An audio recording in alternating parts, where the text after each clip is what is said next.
చంద్రబాబు నాయుడు గారు అల్లుడుగా, అలాగే నందమూరి తారక రామారావు గారు ఒక తెలుగువారి గుండె చప్పుడుగా ఆయన తీసుకున్న నిర్ణయాలు కానివ్వండి, ఆయన సినీ జీవిత చరిత్ర కానివ్వండి, రాజకీయం గురించి కానివ్వండి, ఏం చెప్తారు? ఆయన కారణ జన్ముడు, ఆంధ్రుడిగా మనం చెప్పుకుంటే ఎంతో గర్వకారణం.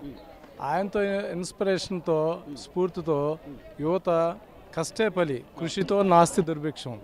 అలాంటి మహానుభావుడు, అదే జాతి పురుషుడు. అతని కులం కానీ మతం కానీ అట్లాంటివి లేవు.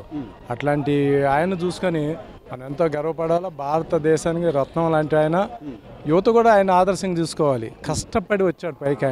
ఆయన జీవితాన్ని ఆదర్శంగా తీసుకోవాలి. ఒక పాఠ్యాంశంలో తీసుకోవాలా. ప్రతి యువత కూడా, ప్రతి వారు కూడా కులాలకి మతాలకి అతీతంగా ఆయన సాధించి ఆయన జీవిత చరిత్ర యుగ యుగాలు తరతరాలుగా ఉండే విధంగా చూడాలి. చెప్పడానికి కూడా చాలా ఇది. ఆయనకు అల్లుడుగా ఈరోజు చంద్రబాబు నాయుడు గారు ఆయన పరిపాలనా తీరు కానివ్వండి, లేదా ఆ సంక్షేమ పథకాలని కొనసాగిస్తున్న విధానం కానివ్వండి, రాష్ట్రం గురించి అహర్నిశలు 2020 విజన్ కానీ ఈ రోజున 2047 విజన్ కూడా ప్రకటించడంతో ఆయన మరో అడుగు ముందుకేసినట్టుగా ఆయన పనితీరుని ఎలా చూడాలి సార్ చంద్రబాబు నాయుడు గారు? చంద్రబాబు నాయుడు గారు మా ఆంధ్ర రాష్ట్రం ఇంకో వరం. ఆయన చెప్పారు, చదువుకొని నేను ఏదో ఒక ఉద్యోగం చేశాకంటే యువతకి కానీ రాష్ట్రానికి ఒక విజన్తో వచ్చారు ఆ మహానుభావుడు. యాక్చువల్గా నేను కాంగ్రెస్ పార్టీ, మా ఫోర్ ఫాదర్స్ అంతా ఫ్రీడమ్ ఫైటర్స్. ఆయన కూడా వ్యక్తిగతంగా రామారావు గారిని కానీ చంద్రబాబు నాయుడు గారి విజన్ మంచి ఎక్కడుంటే అది మనం తీసుకోవాలి. ఆ ఇన్స్పిరేషన్ మా నాన్నగారు చెప్పిన విధానంతో చెప్తున్నాను. చంద్రబాబు నాయుడు గారు తీసుకునే యువతకి ప్రతిది కూడా ఒక స్మూత్నెస్గా, అంటే ఒక ప్రాంతానికే కాదు, ప్రాంతమే కాకుండా ప్రపంచ దేశంలో కూడా ఈ చదువుకున్న వాళ్ళని యూత్ని తీసుకెళ్లే విధానం, ప్రణాళికబద్ధంగా వెళ్ళే విధానాన్ని మనం గర్వపడాలా, గౌరవించాలా, స్వాగతించాలా. యువత కూడా ఆయన్ని కూడా ఆదర్శంగా, ఆయన కూడా కష్టపడి పైకి వచ్చాడు చంద్రబాబు నాయుడు గారు. ఎన్టీ రామారావు గారు అల్లుడిగా చూడకూడదు, ఒక అడ్మినిస్ట్రేటరు. మనం ఏ పార్టీ అయినా కావచ్చు, ఒక మంచి ముఖ్యమంత్రి ఈ ఆంధ్ర రాష్ట్రానికి యువతను చూసుకొని ఒక ప్రణాళికబద్ధంగా అన్ని రంగాల్లో కూడా, ఇటు మీరు వ్యవసాయం చూసుకోండి, ఎన్ని రంగాలు చూసుకున్నా కూడా మనం చేసుకుంటే ఆయన వెళ్ళిన దానికి అభినందించాలా.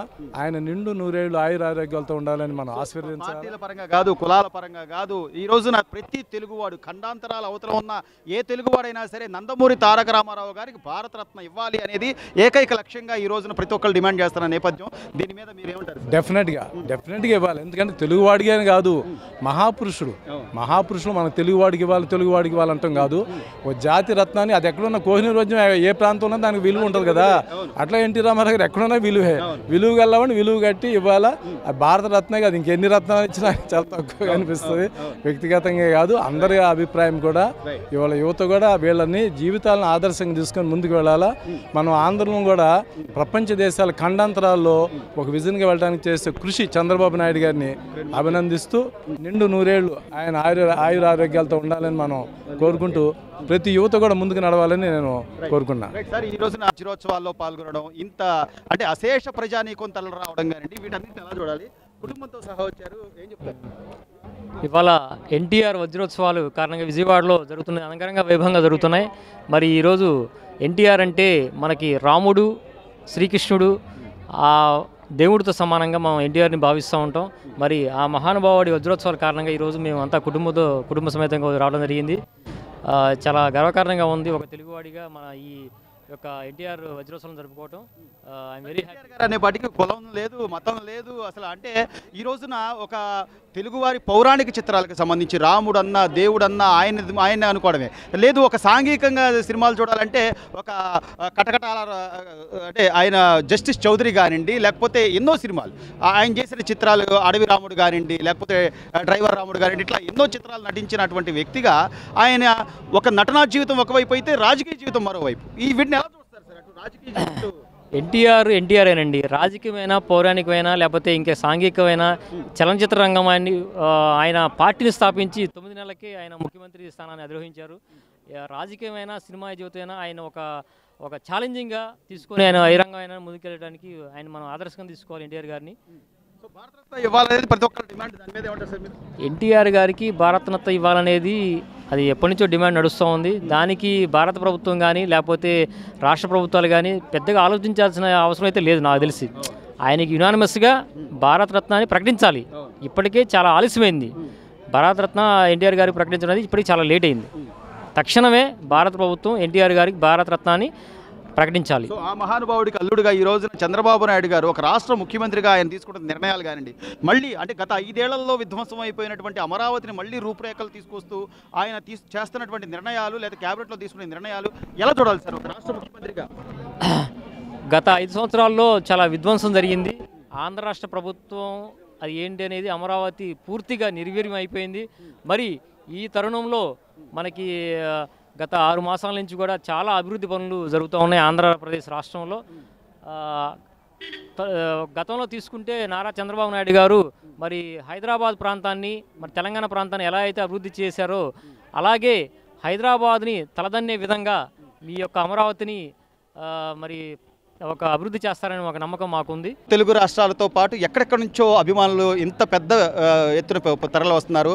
ఈ వేడుకల గురించి ఏమంటారు? ఈ వజ్రోత్సవాలకు సంబంధించి ఎన్టీ రామారావు అంటే ప్రపంచవ్యాప్తంగా ఉన్నటువంటి పరిస్థితి అది.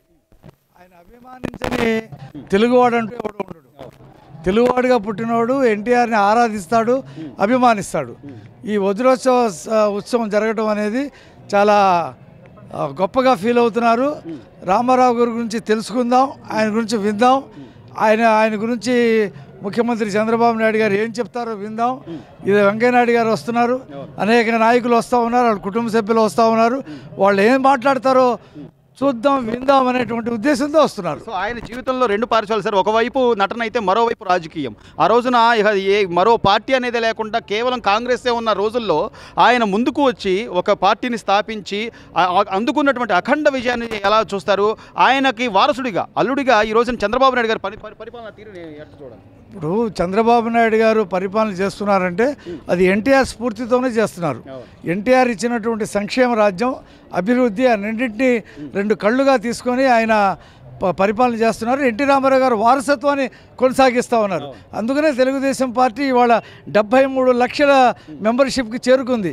అంటే ప్రజల్లో ఉన్నటువంటి కోటి ఖచ్చితంగా అందుకుంటుంది. అది ప్రతి తెలుగు ఇంట తెలుగుదేశం ఉంటుంది. అది ఎన్టీ రామారావు ఉంటారు, చంద్రబాబు నాయుడు గారు ఉంటారు. సో చివరిగా ఆయనకు భారతరత్న ఇవ్వాలి అనేది ప్రతి ఒక్కరి డిమాండ్. దీని మీద మీరేమంటారు సార్? ఈ వజ్రోత్సవం కూడా దానికి దారి తీస్తుందని చెప్పి అనుకుంటా ఉన్నాను నేను. ఖచ్చితంగా నరేంద్ర మోడీ గారు గత సంవత్సరం చాలామందికి భారతరత్న ఇచ్చారు. 4గురికి ఇచ్చారు, చరణ్ సింగ్కి ఇచ్చారు, కర్పూరి ఠాకూర్కి ఇచ్చారు, స్వామినాథన్కి ఇచ్చారు, చాలామందికి ఇచ్చారు. ఈసారి కోటాలో ఖచ్చితంగా ఎన్టీ రామారావు గారికి భారతరత్న ఇచ్చి తీరుతారు.